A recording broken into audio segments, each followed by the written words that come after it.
La viuda llegó al pueblo bajo el peso de miradas implacables. 3 niños la rodeaban, su ropa más polvorienta que colorida, y su expresión no pedía nada, ni ayuda ni compasión. Era el fracaso encarnado, según quienes la observaban desde la puerta. Una mujer sola, sin marido, sin tierras propias, sin un futuro que pudiera preverse con alguna bondad. El pueblo la recibió como se recibe una herida abierta, con una inquietud silenciosa y la certeza de que las cosas solo empeorarían. Si estás viendo ahora, donde quiera que estés, suscríbete al canal y comenta desde dónde sigues estas historias, porque lo que sucedió tras su llegada es algo que aún resuena décadas después, y tú formas parte de ese recuerdo al presenciarlo. El sol del atardecer ardía sin piedad, cayendo a plomo sobre la tierra seca y agrietada que parecía cicatrices antiguas. Caminó hacia la casa abandonada a las afueras del pueblo, una oscura estructura de madera con ventanas ciegas, donde nadie más quería vivir tras la muerte del último propietario sin dejar herederos. La comunidad ya había decidido que el lugar estaba maldito, no por superstición, sino por indiferencia. Era más fácil creer que algo andaba mal en la casa que admitir que a nadie le importaba lo suficiente restaurarla. Los niños se aferraron a las faldas de su madre mientras ella empujaba la puerta de madera, hinchada por la humedad de inviernos anteriores. El crujido resonó como un grito ahogado. Dentro, el olor a moho se mezclaba con el de madera vieja y abandono.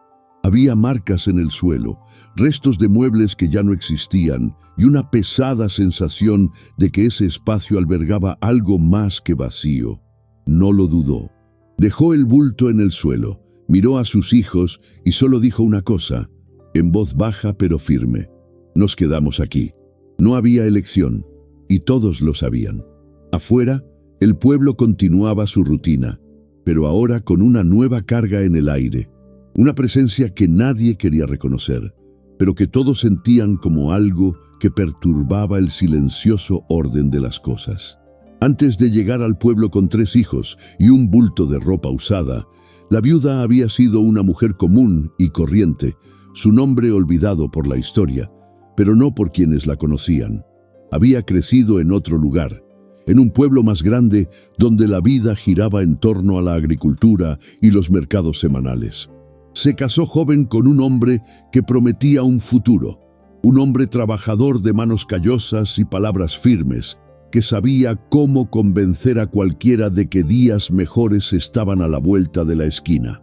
Ella le creyó, como todos los que quieren creer, y lo siguió, construyendo una vida que parecía sólida, pero que en realidad estaba hecha de frágiles esperanzas y promesas que nunca se materializaron del todo.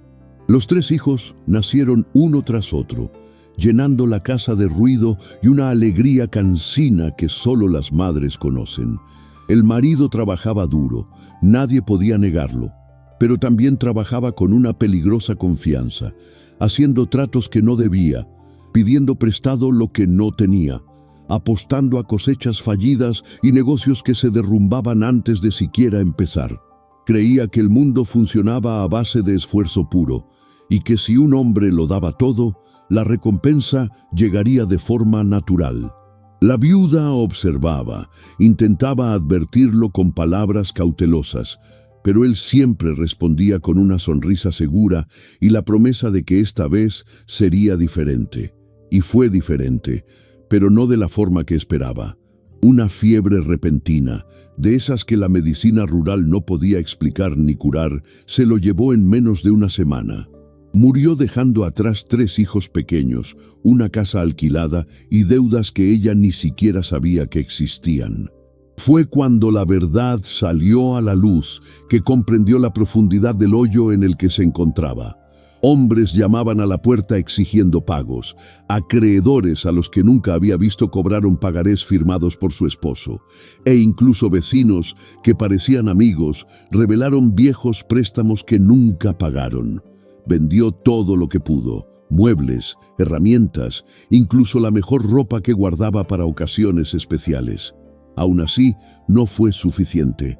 La presión aumentó, y con ella llegó la mirada de la comunidad, una mirada que ya no transmitía compasión, sino un juicio silencioso. Una viuda endeudada con 3 hijos era un problema que nadie quería resolver, una carga que todos preferían ignorar. Se dio cuenta de que ya no había lugar para ella allí. Entonces se fue. Sin decirle a nadie, sin despedirse, tomó lo que quedaba y se fue con los niños en una carreta prestada que tuvo que devolver 2 pueblos más adelante.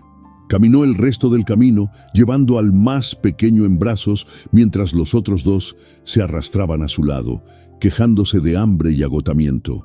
Durante esos días en el camino, algo cambió dentro de ella. No fue una iluminación repentina, ni una revelación divina. Fue una lenta y amarga comprensión de que nadie vendría a salvarla, y que si quería sobrevivir, tendría que aprender a ver el mundo de otra manera. Empezó a observarlo todo. Cómo fluía el agua por los bordes de los caminos, dónde se acumulaba el rocío por la mañana, cómo ciertas plantas indicaban humedad en la tierra. Estos eran detalles que antes no habían importado, pero que ahora parecían contener algún tipo de respuesta oculta. Cuando finalmente llegó al pueblo donde nadie la conocía, donde no había viejas deudas ni miradas acusadoras, pensó que tal vez podría empezar de cero. Pero pronto descubrió que el anonimato no era protección, era solo otra forma de soledad. El pueblo la recibió con frialdad educada, esa distancia que no necesita palabras para sentirse. Era una extraña, viuda, pobre y acompañada de niños que gemían de hambre. Para ellos era menos una persona y más una advertencia viviente de lo rápido que la vida podía desmoronarse. Nadie le ofreció trabajo estable, nadie la invitó a comer, nadie le preguntó si necesitaba ayuda. Simplemente le señalaron la casa abandonada a las afueras del pueblo y le dejaron claro, sin decir palabra, que no era bienvenida a quedarse mucho tiempo. Aceptó la casa sin quejarse, aceptó el silencio hostil, aceptó las miradas de desprecio apenas disimuladas, pero en su interior algo se había endurecido como una piedra. Sabía que necesitaba más que compasión ajena. Necesitaba una manera de volverse indispensable, de demostrar que no era solo otra boca hambrienta. Y fue entonces, observando el pueblo durante los primeros días, que notó algo que todos parecían haber aprendido a ignorar: la sed constante, los pozos bajos, los cubos vacíos, las quejas susurradas por la falta de agua. Era un problema antiguo y arraigado, aceptado como una maldición. Pero para ella, que había pasado semanas observando cómo se movía el agua, cómo podía ser captada, guiada y preservada, no parecía una maldición, parecía una oportunidad. Y esta percepción, silenciosa y aún informe, sería lo que lo cambiaría todo, no solo para ella, sino para todos los que la despreciaron en ese momento. Si aún no te has suscrito, suscríbete ahora, porque estas historias de resistencia silenciosa merecen ser recordadas. La injusticia comenzó casi de forma invisible, como suele ocurrir en comunidades pequeñas, donde el poder se mueve a través de miradas y silencios calculados. La viuda había pasado sus primeras semanas en el pueblo intentando encontrar trabajo, cualquier cosa que le permitiera poner comida en la mesa y alimentar a sus hijos. Llamaba a todas las puertas que parecían abiertas a desconocidos, ofreciéndose a lavar ropa, limpiar graneros, ayudar con las cosechas. Las respuestas siempre llegaban envueltas en excusas educadas. No había trabajo disponible, ya tenían suficiente gente, volviera otro día. Pero vio con dolorosa claridad que otras mujeres conseguían los mismos trabajos que a ella se le negaban. El problema no era la falta de trabajo, sino la falta de confianza. O peor aún, era la silenciosa certeza de que no merecía una oportunidad, de que su fracaso era inevitable y contagioso. Fue entonces cuando llegó la única oferta concreta de don Severino, el hombre más influyente del pueblo. Poseía tierras, controlaba el comercio local y tenía la última palabra en casi todas las decisiones de la comunidad. Severino no era abiertamente cruel, era peor. Era de esos hombres que ejercían el poder mediante favores condicionales, una generosidad que siempre exigía intereses invisibles. Apareció en la puerta de la casa abandonada una tarde gris, acompañado de 2 hombres que esperaban afuera, y le ofreció a la viuda un trato aparentemente sencillo. Trabajaría limpiando su propiedad, se encargaría del mantenimiento de la casa principal y a cambio recibiría una pequeña suma, pero suficiente para sobrevivir. Ella aceptó de inmediato, sin rechistar, porque no tenía otra opción. El hambre de los niños no les permitía orgullo. El trabajo era agotador. La viuda se despertaba antes del amanecer. Encerraba a sus hijos en la casa abandonada con instrucciones estrictas de no irse y caminaba hasta la propiedad de Severino. Allí, limpiaba pisos de piedra que nunca parecían quedar del todo limpios. Lavaba ropa pesada en tinas heladas y acarreaba agua desde un pozo lejano hasta la casa principal. Severino la observaba a menudo, siempre desde la distancia, con una mirada que ella no podía descifrar del todo, pero que la incomodaba. Nunca era grosero, nunca alzaba la voz, pero había algo en su forma de hablarle, un tono paternal exagerado, como si le estuviera haciendo un favor inmenso, como si le debiera eterna gratitud por ese magro salario. Y quizá así fuera. Pensaba las noches que contaba las monedas y se daba cuenta de que apenas le alcanzaba para comprar harina y frijoles. Todo cambió una tarde de octubre, cuando la viuda encontró algo que no debía.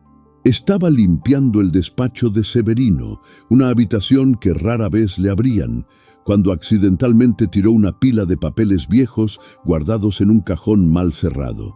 Al recogerlos del suelo, su mirada se posó en un documento con el nombre de la casa donde vivía. Era un antiguo título de propiedad, firmado hacía décadas, que indicaba claramente que la casa pertenecía originalmente a una familia desahuciada por deudas insalvables. Deudas que, según el documento, habían sido compradas y condonadas por un hombre llamado Don Severino. Pero había algo más, una cláusula manuscrita al margen, casi ilegible, que mencionaba una condición nunca cumplida. La casa debería haber sido devuelta a los herederos en cuanto completaran el pago simbólico de una suma irrisoria. Esto nunca ocurrió. Severino simplemente conservó el título. Dejó que la casa se deteriorara y nunca mencionó a nadie que tenía legítimos dueños. Su corazón se aceleró. Significaba que la casa donde vivía, que todos decían que estaba maldita y abandonada, tenía una historia oculta, una historia de robo legalizado, de una familia engañada, de un hombre poderoso que se aprovechaba del olvido ajeno. Y más aún, significaba que Severino sabía exactamente quién era ella desde el principio. Sabía que era vulnerable, desesperada, sin opciones, y la puso a trabajar precisamente en la casa que les había arrebatado a otros, como para comprobar hasta dónde se podía empujar a una persona impotente. La viuda guardó el documento en el cajón con manos temblorosas, intentando reorganizar la pila exactamente como estaba, pero era demasiado tarde. Severino había entrado en la habitación en silencio y la observaba desde la puerta con esa mirada que ahora por fin comprendía. No era desconfianza ni deseo, era puro control. No necesitó decir nada. Simplemente se acercó al cajón, lo cerró con fuerza y le entregó a la viuda un paño de limpieza que se había caído al suelo. «Termina el trabajo», dijo con voz serena y fría. Ella obedeció, pero sabía que algo había cambiado irrevocablemente. Esa noche, al regresar a la casa abandonada y abrazar a sus 3 hijos que dormían acurrucados en un fino colchón, sintió por primera vez no solo miedo, sino ira. Rabia por ser tratada como desechable, rabia por vivir en un mundo donde hombres como Severino decidían quién merecía dignidad y quién humillación. rabia por cargar sola con el peso de la injusticia, mientras todos a su alrededor fingían no ver. Pero la ira, descubriría, podía transformarse en algo más útil que la desesperación. Podía transformarse en una determinación fría y silenciosa. En los días siguientes, Severino le redujo el sueldo a la mitad, alegando que el trabajo no se hacía con el cuidado necesario. Era mentira, y ambos lo sabían. Era un castigo, era un recordatorio de quién ostentaba el poder. La viuda lo aceptó sin quejarse, porque quejarse significaría perder incluso eso. Pero por la noche, cuando los niños dormían, empezó a estudiar la casa donde vivía con otros ojos. Empezó a observar cada grieta, cada gotera, cada signo de deterioro. Y empezó a notar algo que nadie más había notado. Esa casa, a pesar de estar abandonada, estaba situada en un punto estratégico del terreno. El tejado recogía el agua de lluvia que corría por una pendiente natural. Había antiguas marcas en el suelo que sugerían la existencia de un sistema de drenaje enterrado. Y en el patio, ocultos bajo la maleza y los escombros, estaban los restos de una cisterna de piedra que alguien, hacía mucho tiempo, había construido con esmero. La casa no estaba maldita, estaba olvidada, y el olvido, ahora comprendía, podía revertirse. Si usted también siente esta indignación silenciosa, suscríbase al canal, porque resistir la injusticia comienza por no olvidar estas historias. La viuda tomó una decisión. No confrontaría a Severino directamente, porque eso sería un suicidio social. Pero tampoco aceptaría que la aplastaran por más tiempo. Haría algo que nadie esperaba, algo de lo que nadie creía capaz. Resolvería el problema que todo el pueblo había renunciado a resolver, y al hacerlo, demostraría que el fracaso no era suyo, sino de quienes la juzgaron sin conocerla. La injusticia que Severino había cometido, quedándose con ese documento y usándola como un objeto desechable, sería el combustible. Y la casa abandonada, con todos sus secretos enterrados, sería el punto de partida. Aún no sabía exactamente cómo, pero sabía que algo estaba a punto de cambiar. Y esta vez, no solo sería una testigo, sino la fuerza que lo movería todo. El viaje no comenzó con una gran decisión, sino con un pequeño gesto decidido: limpiar el jardín. La viuda se despertó antes del amanecer, como siempre, pero esta vez no fue directamente a la propiedad de Severino. Cogió una vieja azada que encontró tirada en un rincón de la casa, llamó a sus 2 hijos mayores y empezó a arrancar la maleza que cubría el terreno alrededor del edificio abandonado. Los niños no entendían lo que hacía su madre, pero obedecieron, arrancando la maleza con sus manitas y arrojándolo todo en un montón a un lado. El trabajo era duro, la tierra estaba seca y llena de piedras, y con cada movimiento, la viuda sentía que su cuerpo se quejaba de la fatiga acumulada. Pero había algo diferente en ese esfuerzo. No era solo supervivencia automática, era intención. Buscaba algo, aunque aún no sabía exactamente qué. Fue el hijo del medio quien encontró la primera pista. Tropezó con una piedra que sobresalía y empezó a llorar, más de miedo que de dolor. La viuda se agachó para consolarlo y se dio cuenta de que la piedra no era una piedra cualquiera. Formaba parte de una estructura mayor, enterrada bajo capas de tierra y raíces. Empezó a cavar a su alrededor con las manos, ignorando sus uñas sangrantes y la tierra adherida a su piel. Poco a poco, emergió la silueta de una antigua cisterna, hecha de piedras encajadas con precisión artesanal, de esas que ya no se veían construidas. La estructura estaba agrietada en varios puntos, cubierta de musgo seco y ramas podridas, pero seguía allí, sólida, tenaz, negándose a desaparecer por completo. La viuda se sentó en el suelo junto a su descubrimiento, respiró hondo y por primera vez en semanas sintió algo parecido a la esperanza. Pero la esperanza llegó con una pregunta cruel. ¿Y ahora qué? Carecía de las herramientas adecuadas, del dinero para comprar materiales y de los conocimientos técnicos para restaurar una cisterna que llevaba décadas abandonada. Además, estaba el trabajo en casa de Severino, que consumía todas sus horas de trabajo y la dejaba demasiado agotada para pensar en nada más. Durante los días siguientes, intentó equilibrar estas dos realidades. Por la mañana, trabajaba en la propiedad del hombre que la explotaba.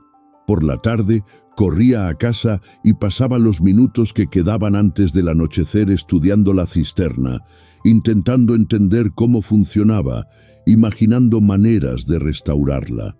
Los niños observaban en silencio, presentiendo que algo importante estaba sucediendo, aunque sin comprender del todo qué. Por la noche, cuando por fin se acostó en el delgado colchón junto a sus hijos, la viuda sintió el peso de la soledad de una forma que trascendía lo físico. No era solo agotamiento físico, sino el cansancio de cargar con todo sola, sin nadie con quien compartir la carga, sin nadie que creyera que podría lograr algo más que sobrevivir miserablemente. Recordó a su difunto esposo, no con nostalgia romántica, sino con una especie de ira amarga. Había dejado promesas vacías y deudas reales, pero al menos también había dejado la ilusión de que alguien compartía el peso del mundo con ella. Ahora, ni siquiera existía eso. Solo había 3 hijos que dependían completamente de ella, un pueblo que la despreciaba y un hombre poderoso que la trataba como una propiedad desechable. Y en medio de todo, una cisterna rota que quizás era solo otra ilusión de escape donde no la había. Pero ella continuó. Los fines de semana, cuando Severino no la reclamaba, la viuda dedicaba cada minuto libre a la cisterna. Empezó limpiando el interior, retirando capas de hojas podridas, barro seco y pequeños esqueletos de animales que se habían caído y no podían salir. El olor era terrible, una mezcla de descomposición y moho viejo, pero no se detuvo. Usaba cubos agrietados para retirar la tierra, tirando todo lejos de la casa. Los niños ayudaban como podían, pasando herramientas improvisadas, sosteniendo cuerdas, trayendo agua del pozo comunitario para limpiar las piedras. Era un trabajo minucioso, infinitamente lento, y cada día la viuda sentía la tentación de rendirse creciendo dentro de ella como una planta venenosa. Pero cada vez que pensaba en parar, recordaba la mirada gélida de Severino, la forma en que la trataba, y la ira regresaba, transformada en combustible.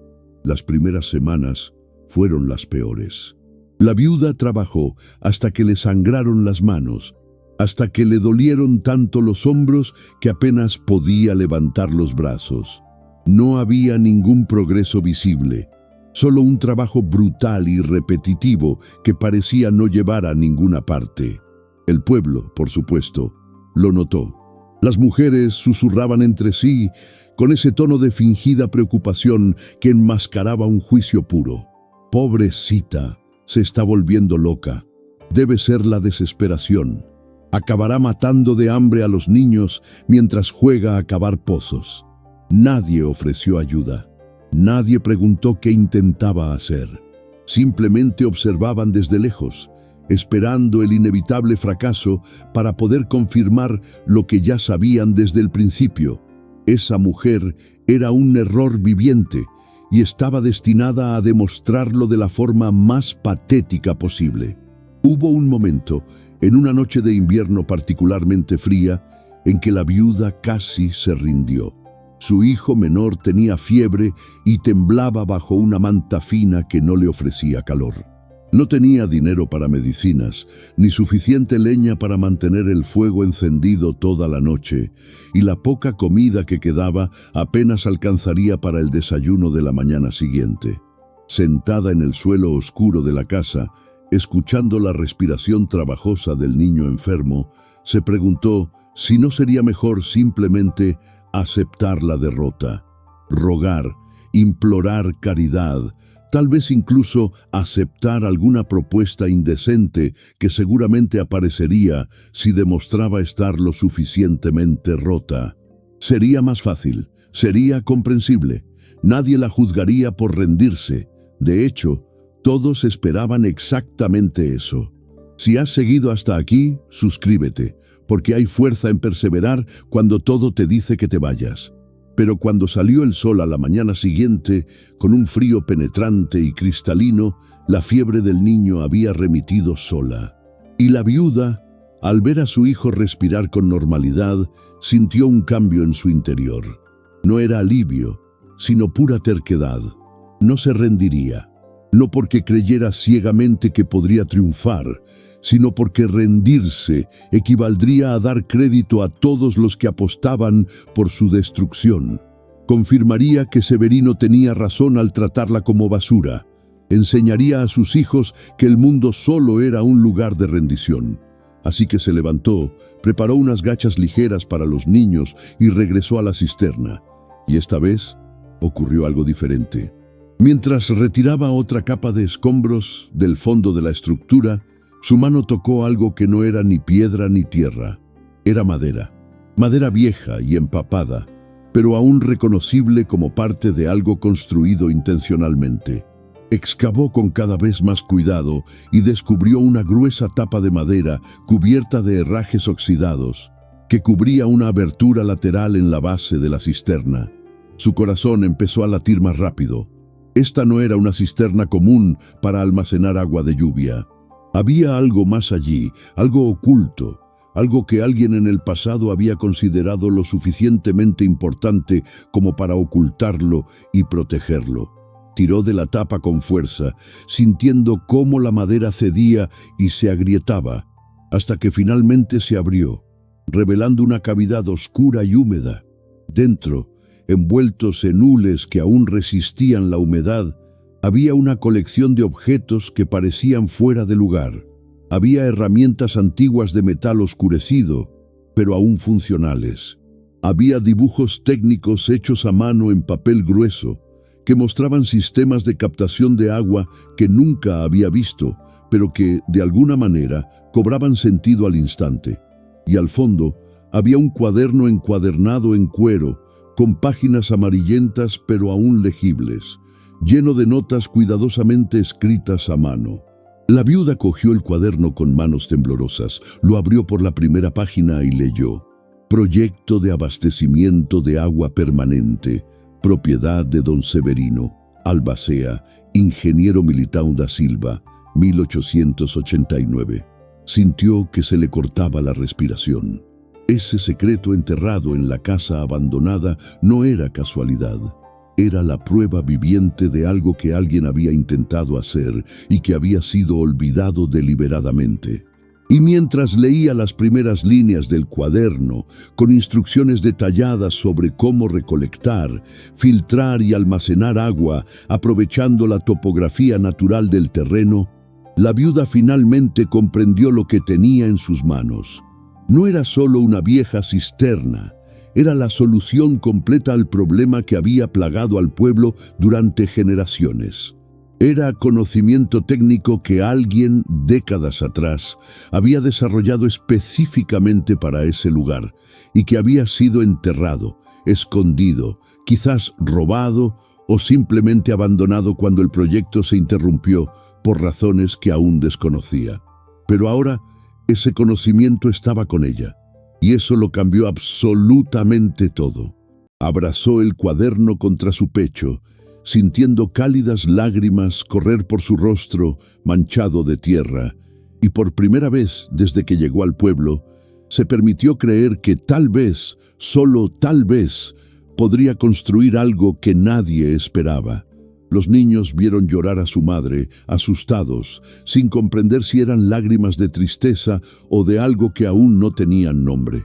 La viuda se secó la cara con el dorso de la mano, respiró hondo y los miró a los tres con una expresión que jamás olvidarían. «Estaremos bien», dijo, y por primera vez su voz sonó como una promesa real, no como una mentira desesperada. Por la noche, mientras los niños dormían, se mantenía despierta leyendo el cuaderno a la tenue luz de una vela, absorbiendo cada palabra, cada dibujo, cada instrucción. El ingeniero Militão había sido meticuloso, casi obsesivo en sus registros. Describía no solo cómo construir, sino también por qué hacerlo de esa manera, explicando la lógica detrás de cada decisión técnica. Aprendió que el terreno donde se ubicaba la casa formaba naturalmente un punto de convergencia para el agua de lluvia. Aprendió que el techo, si se modificaba con simples canaletas de madera encerada, podía acumular cantidades sorprendentes durante las lluvias invernales. Aprendió que la cisterna no era solo para almacenar, sino que formaba parte de un sistema más amplio que incluía filtros de arena y piedra, canales subterráneos que distribuían el agua a diferentes puntos e incluso un ingenioso método para evitar la evaporación excesiva en los meses secos.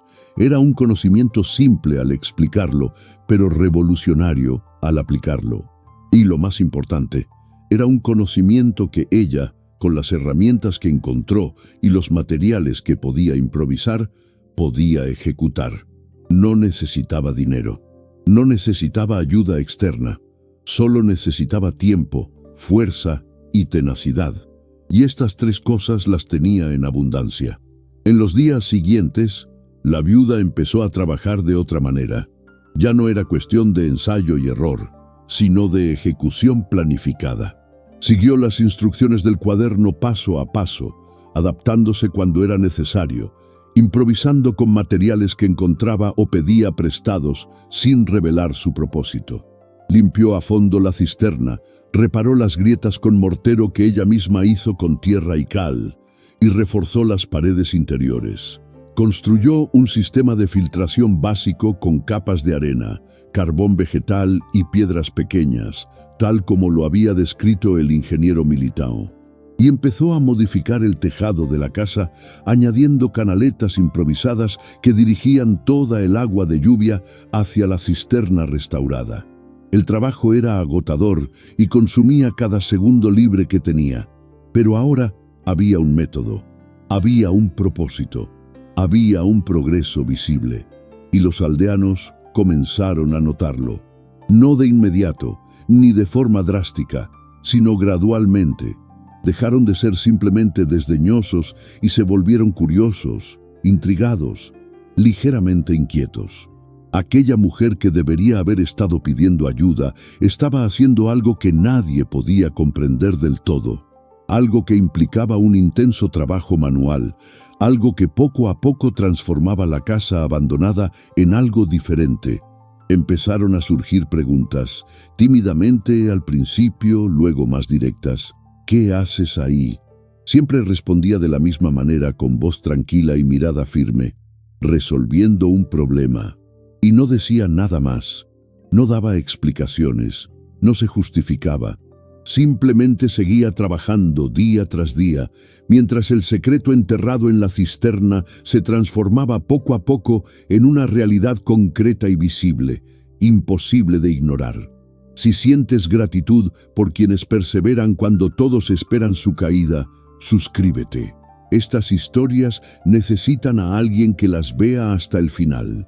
Llegó el invierno con fuertes lluvias y, por primera vez en décadas, la casa abandonada captaba y almacenaba agua eficazmente. La cisterna, ahora restaurada y funcional, se llenó hasta el borde. La viuda observaba con una mezcla de orgullo y miedo. Orgullo por haber triunfado, miedo porque sabía que inevitablemente llamaría la atención. Y cuidado, en un pueblo donde la consideraban una intrusa y un fracaso, podía ser peligrosa, pero no había vuelta atrás. El secreto se reveló no con palabras, sino con hechos, y las demandas, pronto descubriría, eran mucho más difíciles de ignorar que cualquier promesa vacía. La espiral descendente había terminado. Ahora comenzaba algo nuevo, algo que ella misma aún no podía nombrar por completo, pero que sentía latir como vida renovada en sus venas cansadas. La primera señal de cambio llegó de donde la viuda menos lo esperaba, de una niña. Era una chica del pueblo, hija de una de las mujeres que más la despreciaban abiertamente, quien apareció en la puerta de la casa abandonada una tarde gris de finales de invierno. Iba descalza, con el vestido manchado de tierra, y llevaba un cubo vacío en las manos. Al principio no dijo nada, simplemente se quedó allí, mirando a la viuda con esa curiosidad ingenua que solo poseen los niños, sin los filtros que los adultos usan para ocultar sus intenciones.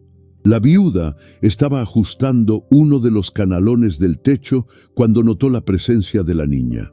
Bajó por la escalera improvisada, se limpió las manos en su delantal desgastado y preguntó con voz suave pero firme: ¿necesitas algo? La niña dudó. Miró hacia atrás como para comprobar si alguien la observaba, y luego dijo en voz baja, casi avergonzada: «Mi madre me envió a buscar agua. Nuestro pozo se ha secado otra vez». La viuda sintió un nudo en el corazón. No era una petición, era una prueba. Era la forma que tenía el pueblo de verificar los rumores sobre ella. Si realmente había agua en aquella casa abandonada, si de verdad había logrado algo que todos consideraban imposible.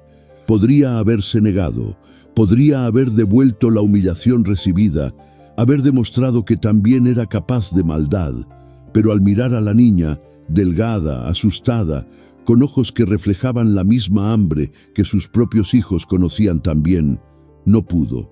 Asintió, tomó el cubo de las pequeñas manos y se dirigió a la cisterna. Abrió la tapa de madera que había construido para proteger el agua, sumergió el cubo en el oscuro interior y lo retiró, pesado y rebosante.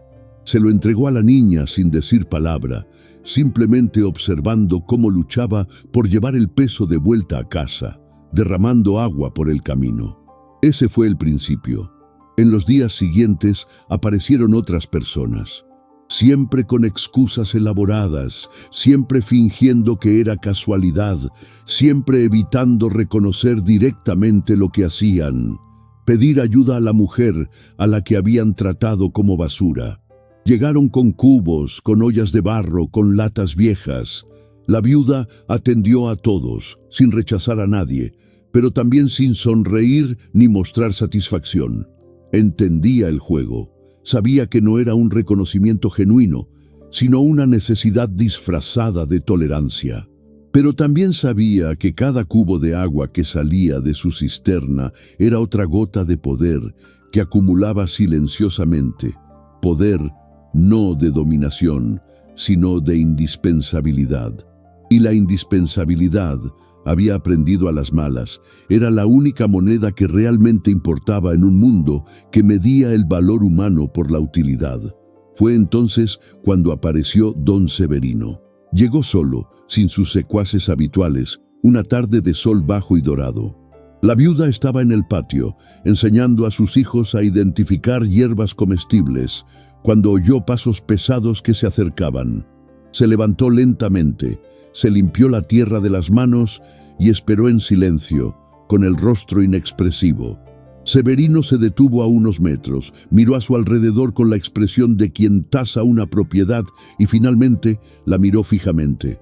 «He oído que has estado arreglando la vieja cisterna», dijo, con un tono demasiado informal para ser sincero. «Dicen que ahora hay agua aquí».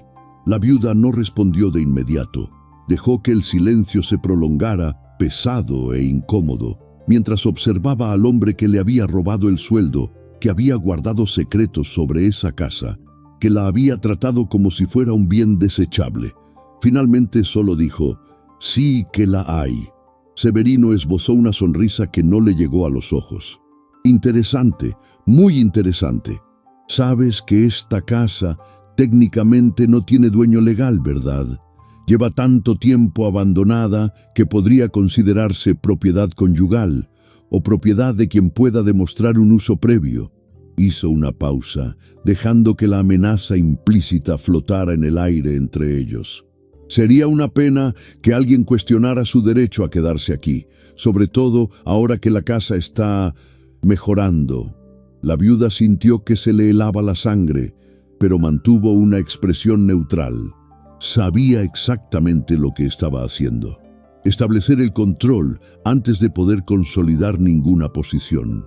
Era el mismo patrón de siempre. dejar que la gente construyera algo con sus propias manos y luego apropiárselo en cuanto empezaba a tener valor. Pero esta vez, ella tenía algo que él desconocía. Tenía el cuaderno. Tenía los documentos que había encontrado junto con las herramientas, documentos que mencionaban el nombre del dueño original de la casa y las condiciones que nunca se cumplieron para su devolución. Tenía pruebas de que Severino había mentido, ocultado cosas, robado. Aún no sabía cómo usar estas pruebas, aún no tenía el coraje de confrontarlo directamente, pero saber que existían le daba una especie de fuerza secreta, una armadura invisible contra el miedo que él intentaba sembrar. Así que respondió en voz baja pero firme: «Solo estoy cuidando una casa abandonada y resolviendo un problema que nadie más quería resolver. Si esto le molesta a alguien, que venga a hablar conmigo directamente». Era la primera vez que desafiaba a Severino, aunque sutilmente, y él lo notó. Si sientes que renace la esperanza junto a esta mujer, inscríbete, porque hay belleza en presenciar cómo la dignidad se reconstruye ladrillo a ladrillo. La revelación completa llegó una noche en que la viuda no podía dormir. Sus hijos roncaban suavemente a su lado, envueltos en mantas que finalmente bastaban para protegerse del frío, pero ella permaneció despierta, mirando el oscuro techo de madera mientras pensaba en Severino y la amenaza velada que había dejado atrás. Sabía que el enfrentamiento era inevitable. Él no le permitiría consolidar ningún poder real sin antes intentar destruirla. Y fue pensando en esto, repasando mentalmente cada detalle de los documentos que había encontrado, que se levantó en silencio, encendió una vela y volvió a examinar el cuaderno del ingeniero Militão. Esta vez, sin embargo, fue más allá de las instrucciones técnicas. Pasó las páginas con más cuidado, buscando algo que antes solo había ojeado. Y fue en las últimas páginas, escritas con una letra más apresurada e irregular, donde encontró lo que lo cambiaría todo. Una carta nunca enviada, fechada en 1891, 2 años después del inicio del proyecto. La carta estaba dirigida a un juez del distrito regional y contenía una denuncia formal. El ingeniero Militão acusó a don Severino de sabotear deliberadamente el proyecto de suministro de agua para cuya ejecución había sido contratado. Según el texto, Severino había financiado inicialmente el proyecto porque quería aumentar el valor de sus propias tierras. Pero al darse cuenta de que el sistema funcionaría tan bien que beneficiaría a toda la aldea, incluidos los pequeños terratenientes que consideraba rivales, decidió detenerlo todo. No solo cortó la financiación, sino que también difundió rumores de que el ingeniero era un charlatán, que el proyecto era técnicamente imposible y que estaba desperdiciando los recursos de la comunidad. Militão escribió con ira contenida, detallando cómo Severino había amenazado a su familia, quemado sus contratos y finalmente lo había expulsado de la aldea bajo falsas acusaciones de robo. Este hombre, decía la carta, no solo robó el futuro de esta aldea, sino que condenó a generaciones a la sed y a la dependencia deliberada. Y lo hizo no por necesidad, sino por puro orgullo, porque no soportaba la idea de que otros pudieran prosperar sin depender de él. La viuda leyó y releyó la carta hasta memorizar cada palabra. Le temblaban las manos al procesar la magnitud de lo que sostenía. No era solo una prueba de una mala conducta pasada, era la explicación completa de por qué la aldea había sufrido escasez de agua durante décadas, por qué nadie había resuelto el problema, por qué la casa estaba abandonada y por qué los documentos y las herramientas estaban escondidos. Militão lo había enterrado todo allí, probablemente planeando regresar cuando la situación se calmara, pero nunca lo hizo. Quizás murió, quizás se rindió, pero el secreto permaneció, esperando décadas hasta que alguien, ella, una viuda desesperada a quien nadie tomaba en serio, lo encontrara y comprendiera su valor. Cerró lentamente el cuaderno, lo abrazó contra su pecho y dejó caer las lágrimas. No eran lágrimas de tristeza, sino de una emoción más compleja: validación. Todo el sufrimiento, toda la humillación, toda la lucha desesperada por restaurar esa cisterna, todo tenía ahora sentido dentro de una narrativa más amplia. No estaba loca.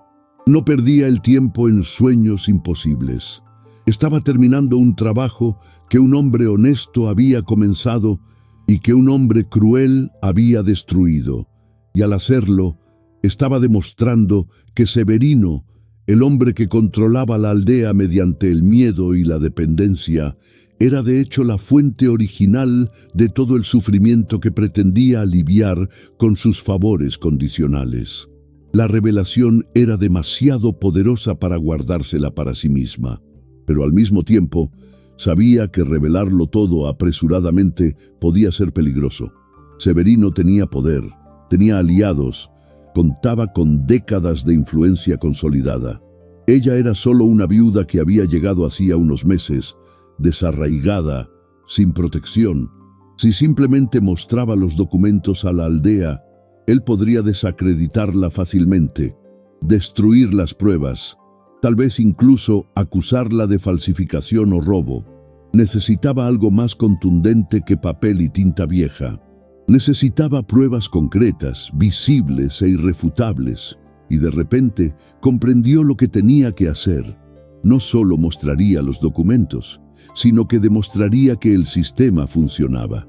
Implementaría plenamente el proyecto de Militown, tal como lo había planeado, no solo en su casa, sino expandiéndolo a las zonas comunes del pueblo, donde nadie pudiera negarlo ni destruirlo. Transformaría el conocimiento oculto en una infraestructura real, imposible de ignorar. Solo entonces, cuando el sistema estuviera operativo y beneficiara a todos, revelaría la verdad sobre quién lo había impedido décadas atrás. Sería justicia no mediante la confrontación directa, sino mediante resultados tangibles. La forma más brutal y honesta de exponer viejas mentiras. En los días siguientes, la viuda comenzó a trabajar con renovada intensidad. Estudió cada detalle del proyecto original, memorizó los cálculos, adaptó las técnicas a los materiales disponibles y empezó a construir no solo para ella, sino para todo el pueblo. Cavó discretas zanjas que conectaban su cisterna con puntos estratégicos del pueblo. Instaló filtros en manantiales que la gente consideraba contaminados. Creó pequeños depósitos ocultos que recogían agua durante las lluvias y la distribuían lentamente durante la estación seca. Todo esto sin pedir permiso, sin anunciarlo, simplemente ejecutándolo en silencio, mientras la gente aún debatía si estaba loca o desesperada. Y por primera vez permitió que sus hijos entendieran lo que hacía. Los llamó, les mostró el cuaderno y les explicó con palabras sencillas que estaban terminando un trabajo que un buen hombre había comenzado hacía mucho tiempo. Intentó ayudar a esta gente, dijo, y fue expulsado por ello. Terminaremos lo que él empezó, no por ellos, sino por nosotros mismos, para demostrar que nadie puede enterrar la verdad para siempre. Los niños escucharon con los ojos abiertos y, por primera vez, comprendieron que su madre no solo sobrevivía, sino que libraba una guerra silenciosa contra una antigua injusticia. Si sientes el impacto de que esta verdad enterrada finalmente salga a la luz, suscríbete, porque reconocer estas historias es dar voz a quienes han sido silenciados.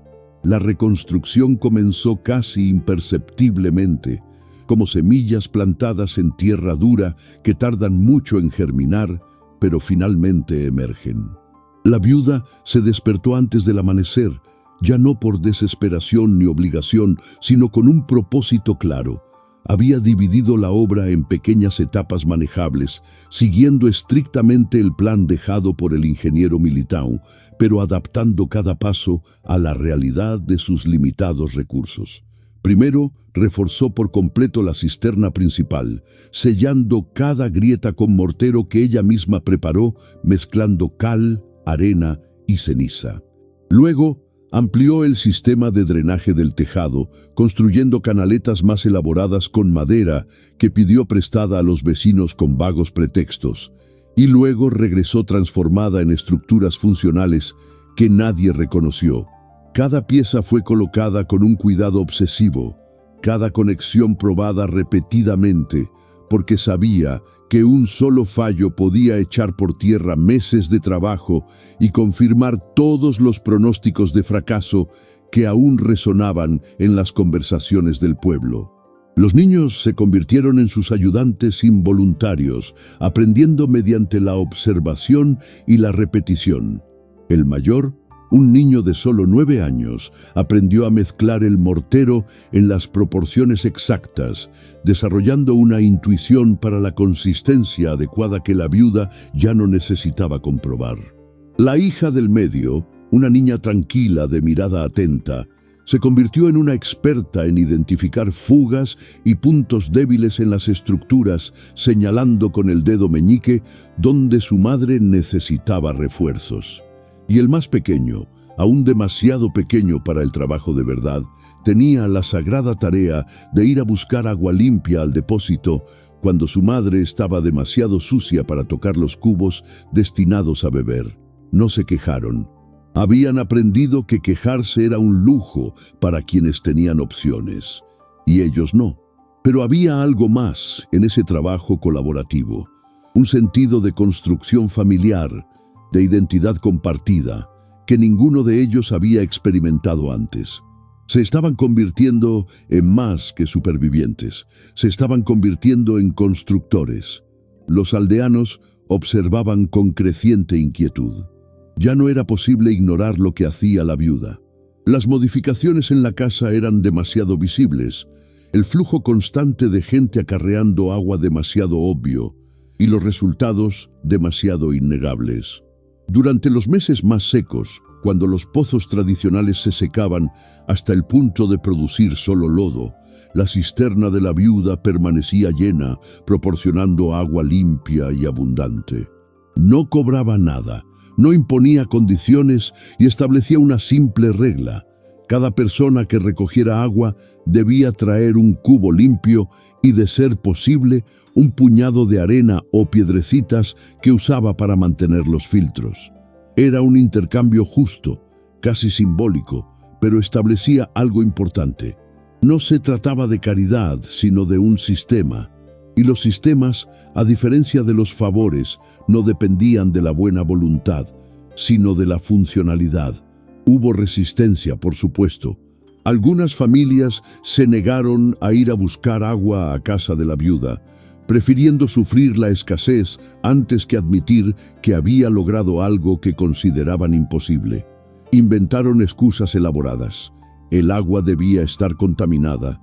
Era peligroso depender de cisternas viejas. Probablemente estaba usando algún truco que no se sostendría a la larga.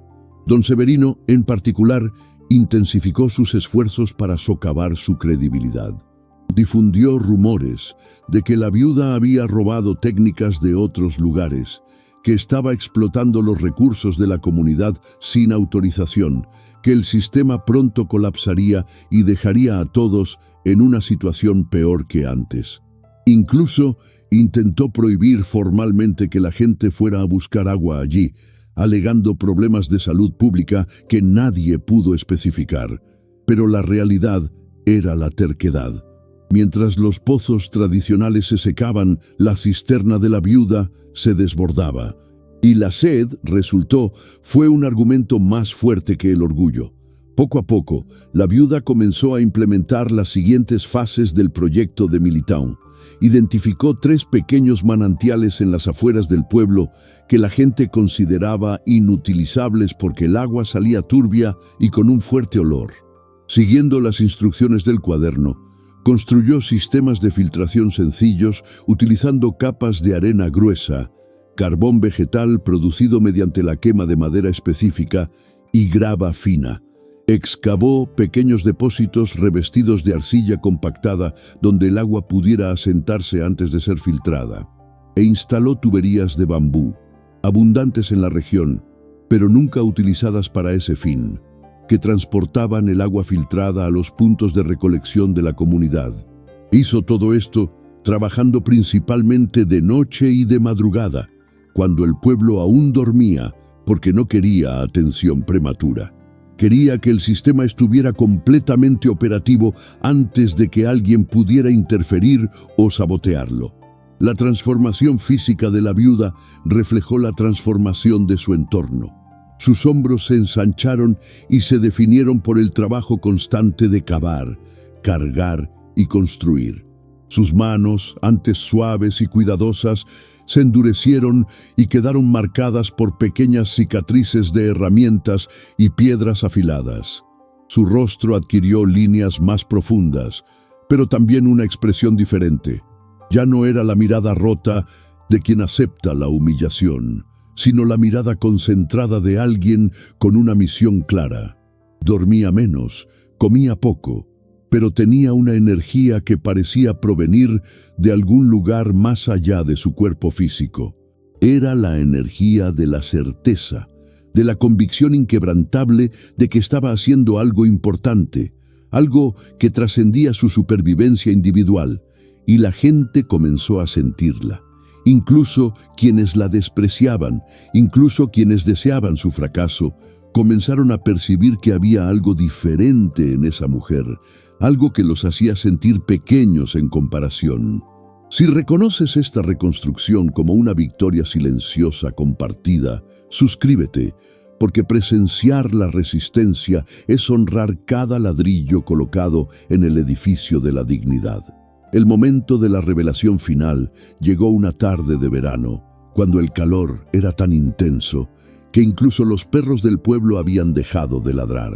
Don Severino había convocado una reunión comunitaria en la plaza central, bajo la escasa sombra de un viejo árbol, para tratar lo que él llamaba el problema del agua no autorizada. Quería prohibir formalmente el uso de la cisterna de la viuda, alegando cuestiones técnicas y legales que nadie entendía del todo, pero que parecían importantes al ser expresadas con su voz autoritaria. La mayoría de las familias asistieron, algunas por obligación social, otras por genuina curiosidad sobre cómo terminaría todo. La viuda también estaba allí, de pie al fondo del pequeño grupo, con sus 3 hijos a su lado y una desgastada bolsa de tela en las manos. No la habían invitado formalmente, pero tampoco se le había impedido asistir. Y esta vez, por primera vez desde su llegada al pueblo, no estaba allí para escuchar en silencio, sino para hablar. Severino comenzó su discurso con su magistral tono paternalista, explicando su responsabilidad de garantizar el bienestar de todos, cómo las decisiones técnicas no podían ser tomadas por personas no cualificadas y cómo el uso indiscriminado de los recursos hídricos podía poner en peligro el suministro futuro. No mencionó directamente a la viuda, pero todos sabían a quién se refería. La gente escuchaba con expresiones diversas, algunos asintiendo, otros frunciendo el ceño con duda y algunos mirando discretamente a la viuda al fondo de la plaza, esperando alguna reacción. Ella permaneció inmóvil durante todo el discurso, con el rostro inexpresivo, apretando su bolso contra el pecho. Solo cuando Severino terminó y preguntó si alguien tenía algo que añadir, esperando un silencio obediente, dio un paso al frente. El movimiento fue pequeño, pero todos lo notaron. La multitud se giró para mirarla, y un silencio denso invadió la plaza. La viuda respiró hondo, miró a su alrededor, encontrándose con cada rostro que la había despreciado, juzgado y rechazado, y comenzó a hablar en voz baja pero clara, cargando con el peso de meses de trabajo silencioso. «Tienen razón al hablar del agua», dijo. «Es el recurso más importante que cualquier comunidad puede tener. Pero antes de prohibir lo que no entienden, quizás deberían saber la verdad sobre por qué este pueblo ha sufrido falta de agua durante tanto tiempo». Abrió la bolsa y sacó el cuaderno encuadernado en cuero del ingeniero Militão, levantándolo para que todos pudieran verlo. Esto perteneció a un hombre llamado Militão da Silva. Fue contratado hace más de 30 años para resolver el mismo problema que ustedes enfrentan hasta el día de hoy. Y lo hizo.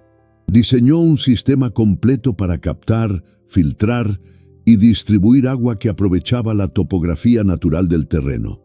Un sistema que habría funcionado perfectamente hasta ahora si se hubiera implementado. Hizo una pausa para que la información se asimilara. Pero no se implementó, porque alguien saboteó deliberadamente el proyecto. Los murmullos comenzaron a extenderse entre la multitud como ondas en agua quieta. La viuda continuó, ahora mirando directamente a Severino, quien se había embarado visiblemente, pero mantenía una expresión contenida. Ese alguien era don Severino. Inicialmente financió el proyecto, pero cuando se dio cuenta de que el sistema beneficiaría a todo el pueblo, no solo a sus propias tierras, decidió destruirlo todo. Expulsó al ingeniero con acusaciones falsas, escondió los documentos y las herramientas, y dejó a este pueblo sufriendo la sed durante décadas. Todo esto está documentado aquí. Agitó el cuaderno. Cartas, contratos, quejas formales que nunca se entregaron porque el ingeniero fue amenazado y obligado a huir. Y lo más importante, las instrucciones técnicas completas sobre cómo construir el sistema que él planeó. Instrucciones que encontré enterradas en la casa donde vivo. La misma casa que don Severino ocultó a sus legítimos dueños mediante artimañas legales. La multitud había quedado en completo silencio. Todas las miradas alternaban entre la viuda y Severino. Severino finalmente reaccionó con una sonrisa forzada que no ocultaba la creciente ira en sus ojos. «Esto es ridículo. Te presentas aquí con un viejo cuaderno, haciendo acusaciones absurdas sobre sucesos de décadas atrás que nadie puede verificar, y esperas que todos te crean. Eres un extranjero desesperado que intenta crear problemas para desviar la atención del hecho de que estás usando recursos que no te pertenecen». Miró a la multitud buscando apoyo. Es obvio que está mintiendo, tratando de darse importancia, pero la viuda estaba preparada para esto. Dio un paso al frente y dijo con voz aún más firme: «No te pido que creas en mis palabras. Te pido que lo veas con tus propios ojos. El sistema que diseñó Militown ya funciona. Yo lo implementé. La cisterna de mi casa, los filtros de los manantiales del norte, los depósitos ocultos que recogen el agua de lluvia. Todo esto se construyó siguiendo al pie de la letra las instrucciones de este cuaderno. Y funciona. Sabes que funciona porque llevas meses recogiendo agua allí». La tensión en la plaza del pueblo era palpable.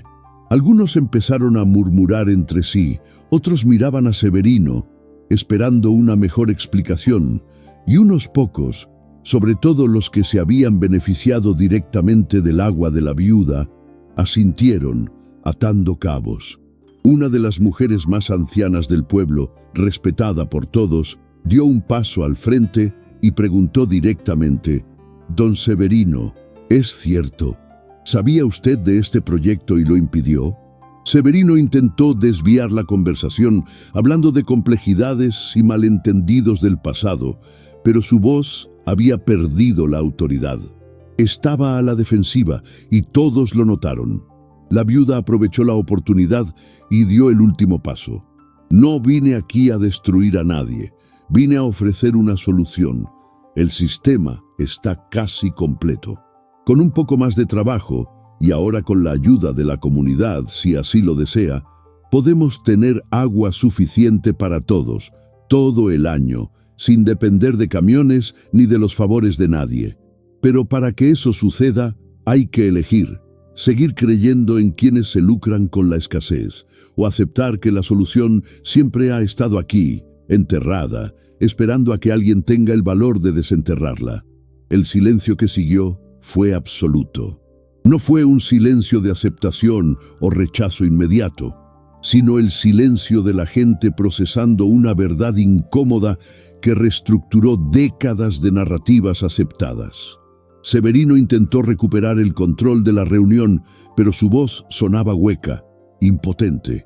La gente comenzó a dispersarse, no por obediencia a él, sino en su propia confusión, necesitando procesar lo que acababan de escuchar. La viuda permaneció en la plaza unos minutos más, con el cuaderno en la mano, observando cómo el pueblo asimilaba lentamente la verdad que ella había sacado a la luz. No había ganado del todo, las revoluciones sociales no ocurren en una tarde, pero había plantado una semilla irreversible de duda sobre quién controlaba realmente ese lugar y por qué. Y a veces, pensó mientras caminaba de regreso a casa con sus hijos, sembrar dudas era el primer paso más importante para cosechar un cambio real. En los días siguientes, la dinámica del pueblo empezó a cambiar de forma sutil pero significativa. Algunas familias que nunca habían hablado con la viuda empezaron a saludarla por las calles. Uno de los hombres mayores, que había sido carpintero antes de que la artritis le inutilizara las manos, apareció en su casa ofreciéndole consejos sobre cómo reforzar las estructuras de madera del sistema. Dos jóvenes le preguntaron tímidamente si necesitaba ayuda con algo, lo que fuera, porque sentían que le debían algo. No fue una aceptación cálida ni una disculpa formal. Fue un reconocimiento tácito de que la habían juzgado mal, de que merecía algo más que desprecio. La viuda aceptó las ofertas de ayuda sin resentimiento, pero también sin perdón absoluto. Entendía que el respeto ganado con pruebas concretas era más duradero que la compasión espontánea. Pero también entendía que algunas heridas de humillación nunca sanaban del todo, y estaba en paz con eso. Don Severino, por su parte, nunca admitió públicamente su culpa. Se retiró a sus tierras, evitando las confrontaciones directas, pero todos notaron que su influencia había menguado. La gente dejó de preguntarle su opinión sobre asuntos comunitarios con la misma reverencia de antes. Cuando intentaba imponer decisiones, encontraba resistencia donde antes había habido obediencia automática. No fue una ruina dramática, pero sí algo quizás más devastador para un hombre como él: la progresiva irrelevancia. Y para la viuda, que observaba todo esto desde lejos, mientras seguía trabajando en mejoras al sistema de agua, eso era justicia suficiente. No necesitaba que lo destruyeran, solo que ya no podía controlarlo ni hacerle daño sin consecuencias. La verdad, una vez revelada y demostrada con resultados tangibles, había cumplido su silenciosa labor de corroer el poder ilegítimo. Y eso, descubrió, era mucho más satisfactorio que cualquier venganza directa. Si reconoces el legado que dejan historias como esta, suscríbete, porque recordar es la única manera de garantizar que la injusticia no se repita en silencio.